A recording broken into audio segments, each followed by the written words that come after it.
നമസ്കാരം. ഇറാനുമായി ഉണ്ടായ യുദ്ധം എങ്ങനെയെങ്കിലും ഒന്ന് അവസാനിപ്പിച്ചാൽ മതി എന്ന ചിന്തയിലാണ് അമേരിക്കൻ പ്രസിഡന്റ് ഡൊണാൾഡ് ട്രംപ്. അതുകൊണ്ടാണ് ഇറാനുമായുള്ള യുദ്ധത്തിൽ നിന്നും അക്ഷരാർത്ഥത്തിൽ പിന്മാറുന്നു എന്ന നിലപാട് ട്രംപ് സ്വീകരിച്ചിരിക്കുന്നത്. അതായത് ഇറാനുമായുള്ള യുദ്ധത്തിൽ US ഇനി അധിക കാലം സജീവമായി ഇടപെടില്ല എന്ന സൂചന നൽകിക്കൊണ്ടാണ് US പ്രസിഡന്റ് ഡൊണാൾഡ് ട്രംപ് ഇപ്പോൾ രംഗത്തെത്തിയിരിക്കുന്നത്. ഇറാനിലെ തങ്ങളുടെ സൈനിക ലക്ഷ്യങ്ങൾ പൂർത്തിയാക്കിയെന്നും ഏകദേശം 2 ആഴ്ചയ്ക്കുള്ളിൽ പിന്മാറുമെന്നാണ് ട്രംപിന്റെ നിലപാട്. അതായത് ഇപ്പോഴത്തെ നിലപാട്. ഇറാനുമായുള്ള ഔദ്യോഗിക ഉടമ്പടികൾക്ക് കാത്തുനിൽക്കാതെ അധിനിവേശം ഉടൻ അവസാനിപ്പിക്കാനാണ് വൈറ്റ് ഹൌസ് ലക്ഷ്യമിടുന്നത് എന്നാണ് പുറത്തുവരുന്ന വിവരം. ഹോർമൂസ് കടലിടുക്ക് വഴിയുള്ള എണ്ണ നീക്കത്തിന് സുരക്ഷയൊരുക്കാൻ ഇനി മറ്റു രാജ്യങ്ങൾ മുൻകൈ എടുക്കണമെന്നും അമേരിക്കയുടെ താൽപര്യങ്ങൾ മാത്രമാണ് തനിക്ക് പ്രധാനമെന്നാണ് അദ്ദേഹം പറയുന്നത്. വരും ദിവസങ്ങൾ നിർണായകമാണ് എന്നും മറ്റു സഖ്യകക്ഷികൾക്ക് സ്വന്തം സുരക്ഷയ്ക്കായി പോരാടാൻ ശീലിക്കണമെന്നും ട്രംപ് മുന്നറിയിപ്പ് നൽകുന്നുണ്ട്. എന്തായാലും US പെട്ടെന്നുള്ള ഈ പിന്മാറ്റം അന്താരാഷ്ട്ര തലത്തിൽ വലിയ സാമ്പത്തിക ചലനങ്ങൾക്ക് കാരണമാകുമെന്നാണ് വിദഗ്ധരുടെ വിലയിരുത്തൽ. ഓവൽ ഓഫീസിൽ നടന്ന വാർത്താ സമ്മേളനത്തിലാണ് ഇറാനിലെ അമേരിക്കൻ സൈനിക നീക്കങ്ങൾ വളരെ പെട്ടെന്ന് തന്നെ അവസാനിപ്പിക്കുമെന്ന് US പ്രസിഡന്റ് വ്യക്തമാക്കിയിരിക്കുന്നത്.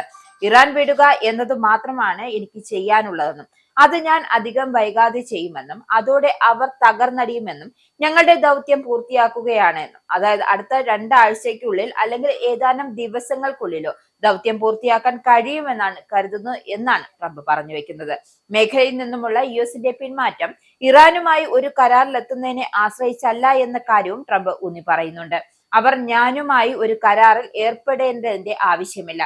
US ഇറാനും തമ്മിലുള്ള കരാറിൽ ഏർപ്പെട്ടിട്ടുണ്ടോ ഇല്ലയോ എന്നതിന് തൽക്കാലം യാതൊരുവിധ പ്രസക്തിയുമില്ലെന്നും ഇറാന്റെ ആണവശേഷി ഗണ്യമായി കുറഞ്ഞു എന്ന് ബോധ്യപ്പെട്ടാലുടൻ US പിന്മാറുമെന്നാണ് ട്രംപ് കൂട്ടിച്ചേർത്തത്. ന്യൂയോർക്ക് പോസ്റ്റിനോട് സംസാരിക്കവെയായിരുന്നു ട്രംപ് സമാനമായ നിലപാട് ആവർത്തിച്ചത്. മാത്രമല്ല ഇറാനെതിരെ US നിലവിൽ അതിശക്തമായ സൈനിക നടപടിയാണ് സ്വീകരിക്കുന്നതെന്നും അദ്ദേഹം പറയുന്നു. ഞങ്ങൾ അവിടെ അധികകാലം ഉണ്ടാവില്ല എന്നും ഞങ്ങൾ ഇപ്പോൾ അവരെ പൂർണ്ണമായും തകർക്കുകയാണെന്നും അതൊരു സമ്പൂർണ്ണ നാശമായിരിക്കുമെന്നാണ് ട്രംപ് പറയുന്നത്.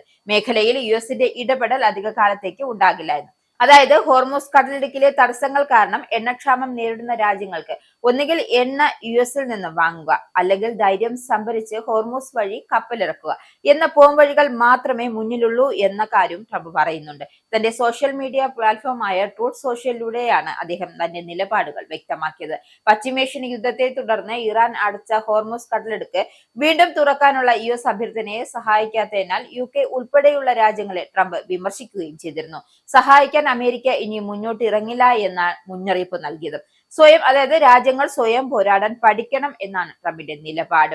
അതിനിടെ പശ്ചിമേഷ്യൻ വരും ദിവസങ്ങൾ നിർണായകമായിരിക്കും എന്നാണ് പ്രതിരോധ സെക്രട്ടറി പീറ്റർ ഹെഗ്സെറ്റ് നൽകുന്ന മുന്നറിയിപ്പ്. കരയാക്രമണം ഉൾപ്പെടെയുള്ള കൂടുതൽ ആക്രമണങ്ങൾക്കുള്ള സാധ്യതയും അദ്ദേഹം തള്ളിക്കളയുന്നില്ല. ഇത് ഞങ്ങളുടെ മാത്രം പ്രശ്നമല്ല എന്ന് പറഞ്ഞ ഹെഗ്സെറ്റ് മേഖലയുടെ സുരക്ഷ ഉറപ്പാക്കുന്നതിന് US നേതൃത്വം നൽകുന്നതിനൊപ്പം മറ്റു രാജ്യങ്ങളും മുന്നോട്ട് വരേണ്ടത് ആവശ്യകതയും അദ്ദേഹം ചൂണ്ടിക്കാട്ടുന്നുണ്ട്.